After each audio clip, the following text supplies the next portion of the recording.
I desire no future that will break the ties of the past.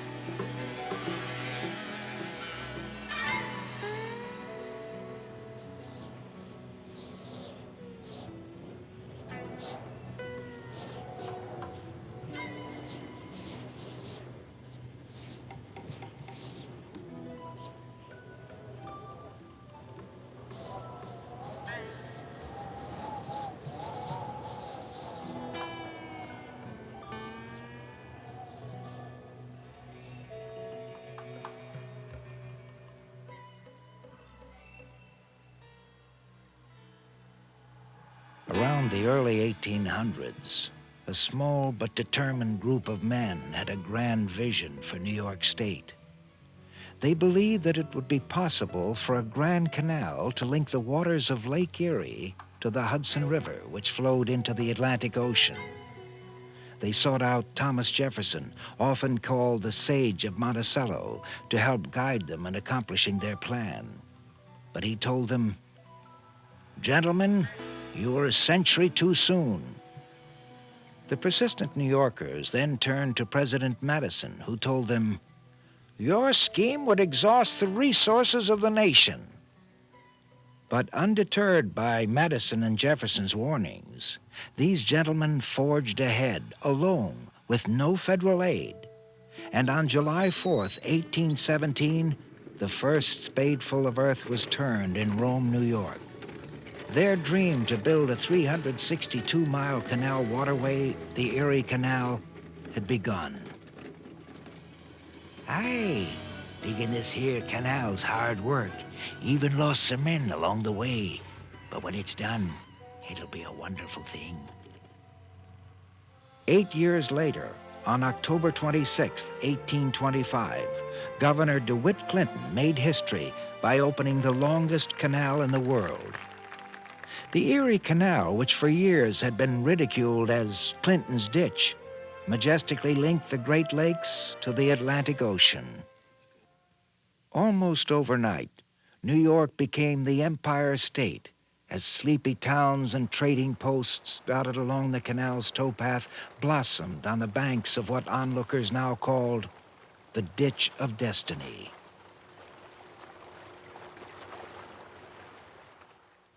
This canal traveling's pleasant enough in the daytime, I reckon. Just watching the world drift on by. It can be a glorious sight. But at night, well... At night the sleeping's just god-awful. Indeed it is. Sleeping, huh? We're packed on those narrow shelves attached to the side of the boat. Just like dead pigs. Dead pigs. As the canal's potential for commerce became apparent, farmers' wagons would line up waiting to unload their potatoes, grain, and other produce at canal docks. Well, I think this Erie Canal's our road to riches. Indeed it is. Oh, yes, you know that 30-cent wheat in our valley now earns $1 on the open market? Do tell. But as time went on, something else was happening. Fueled by the raw materials that traveled on the canal, mainline canal towns evolved into important manufacturing centers. Industries such as saw and grist mills, canning centers, steam packing, and manufacturing factories began to grow along the canal. Lighting the way for the rise of this industrialism in the last half of the 19th century was the emergence of a new form of light called gaslight. Prior to gaslight, lighting was produced chiefly by candles and later by oil lamps. Gaslight brought steady, reliable light into homes as well as businesses.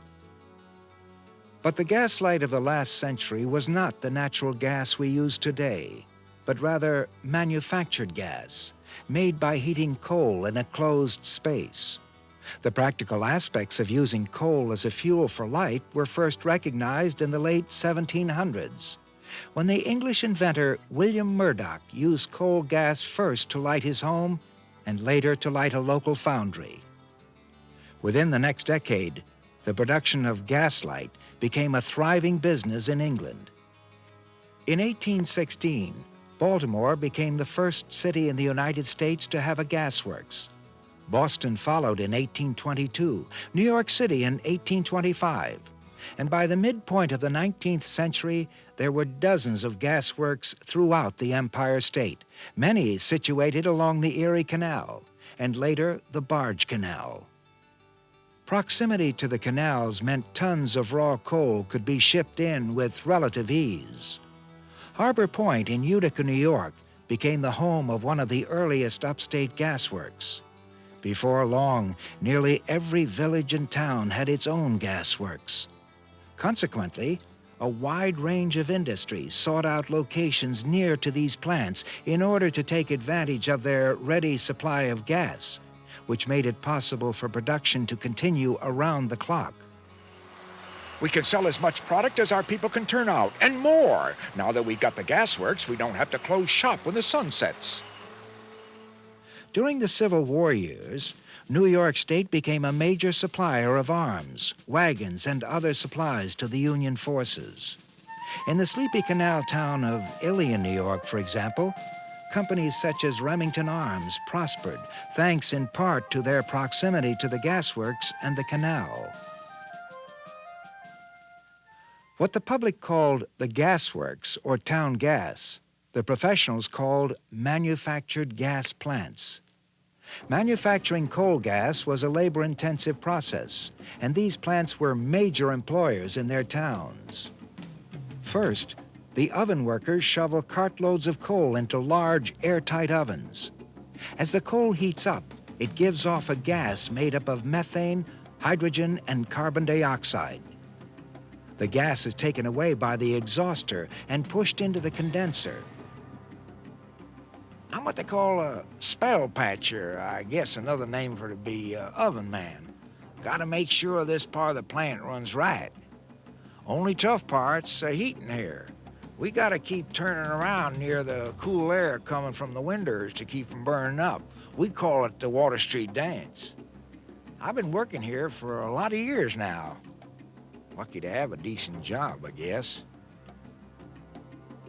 In the condenser, the gas passes through tubes and is cooled by surrounding water. As the gas cools, the tar and oil byproducts of the process become liquid and flow out of the bottom of the condenser through water-sealed pipes into a tar storage tank. From the condenser, the gas goes to the scrubber. In the scrubber, ammonia, another byproduct of the process, is removed from the gas. An ammonia solution leaves through a water-sealed drain and goes to an ammonia storage tank. Next, the gas goes to the purifier, where sulfur impurities in the gas are absorbed.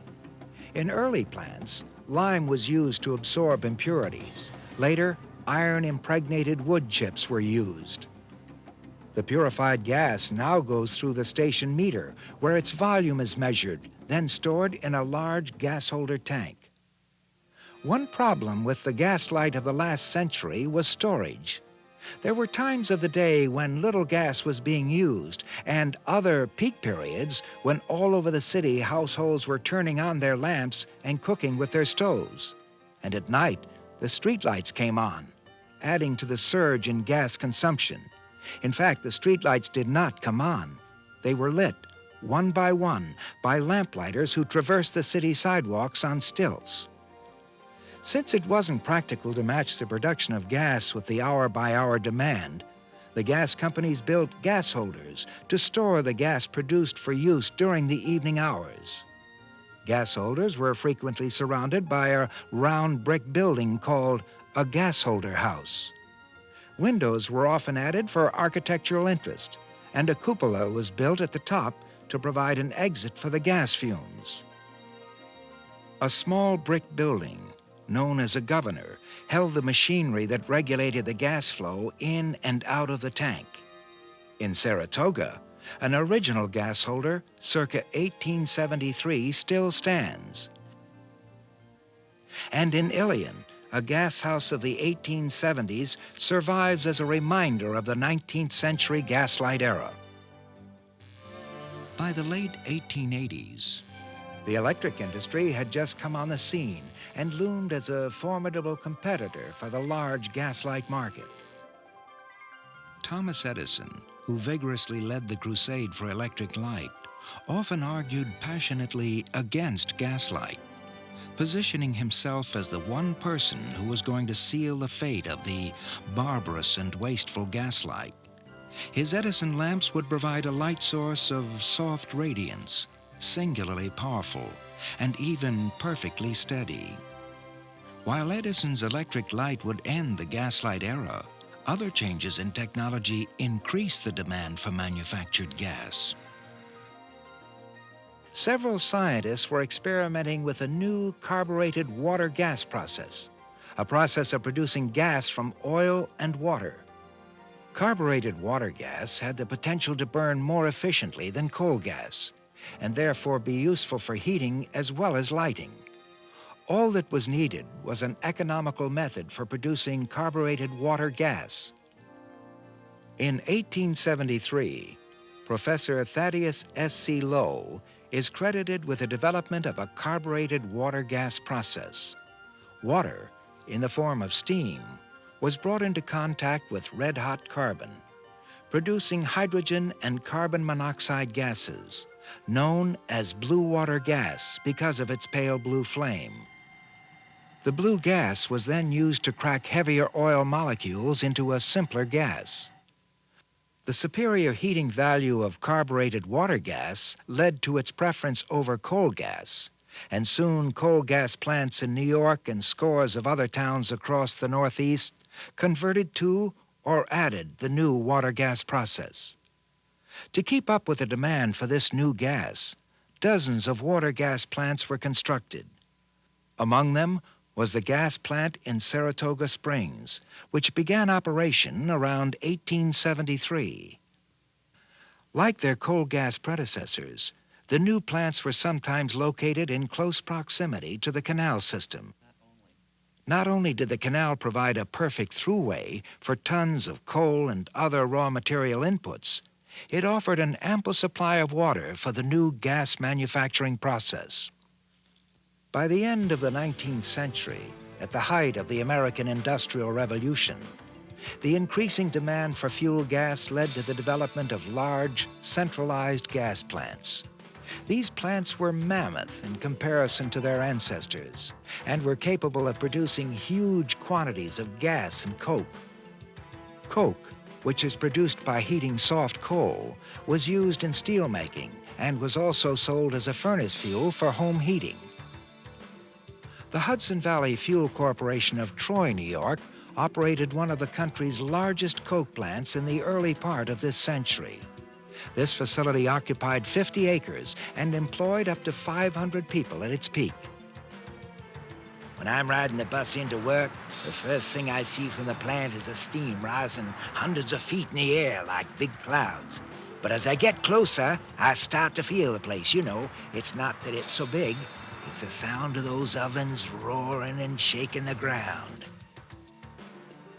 At its peak, the coke plant used 1,500 tons of coal daily to manufacture 1,000 tons of coke. It also produced 10 to 20 million cubic feet of gas each day. All of the gas and more than 3/4 of the coke were consumed within a 60-mile radius of the plant, greatly impacting the prosperity and welfare of the entire region. In nearby Utica, the coal gas plant at Harbor Point also became a centralized gas plant and coke supplier. Here's how these once thriving plants manufactured coke. Coal arrived at the plant on railroad cars, which were unloaded over a track hopper. 3 distinct kinds of coal were used in definite proportions to produce the optimum blend of coke. The 3 kinds of coal were pulverized and thoroughly mixed, then carried by charging car to the ovens. The Troy coke plant had a total of 86 ovens, each 41 feet long, 12.5 feet deep, and about 15 inches wide. The side walls of the ovens contained vertical flues in which gas was burned to supply the heat needed to burn or coke the coal. Temperatures in the ovens varied from 2,200 to 2,500 degrees Fahrenheit. After 14 to 24 hours of cooking, the coking process was completed. At this point, the oven doors were removed, and at the signal, The flaming coke was removed by a giant geared ram or pusher located on one side of the ovens. A quenching car transported the coke to a huge cooling tower where thousands of gallons of water were used to cool it below the glowing stage. Enough heat was retained to facilitate the cooling and drying process. After cooling, the coke was discharged to a conveyor, which transported it to the coke preparation plant, where it was crushed and separated by screens into 6 sizes. The largest size, egg coke, was used mainly in large blast furnaces, such as those for making steel. The next 3 sizes were used for heating homes and businesses, and the smallest sizes were heated at the plant in a separate process to produce gas, which was also destined for consumer use.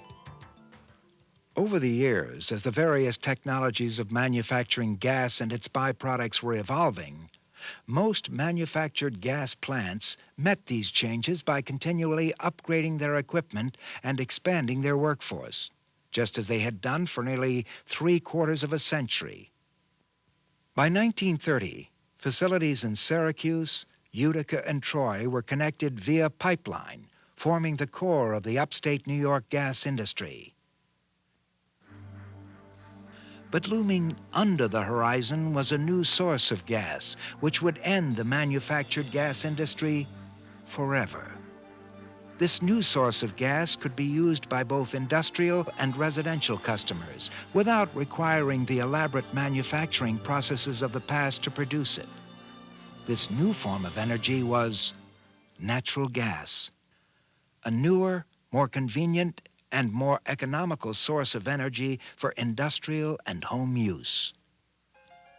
Originally the byproduct of the 1920s Texas oil boom, natural gas delivery brought an obvious firestorm of resistance from manufactured gas plants throughout New York State. But the momentum to deliver natural gas was fueled by many factors.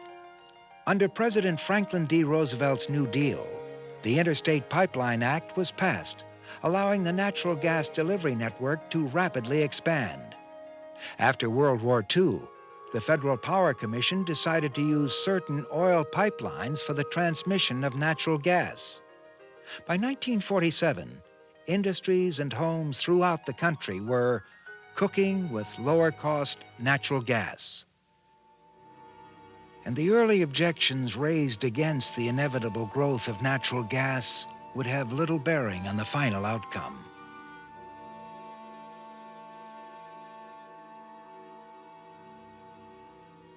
Boys, I guess a lot of you have been wondering what's going to happen here at the plant. Well, the plain truth is that as of the end of this afternoon shift, we're shutting down. For good. You're all out of a job.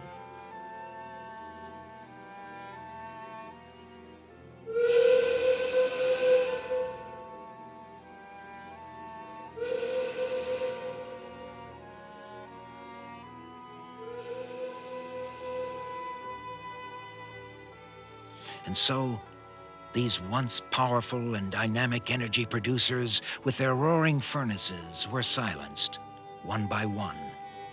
Today, these sites may appear to be nothing more than relics of the past, casting eerie and hollow shadows of what once was. But they represent the thousands of men and women of New York State who pull their shifts each day, each believing in themselves and the value of a good day's work. Their individual and collective contributions to the growth and development of the communities and commerce centers found throughout New York State is immeasurable. And so, from their humble beginnings along the Erie Canal to becoming the largest energy producers of their day, manufactured gas plants have played a unique and vital role in the growth and history of the Empire State.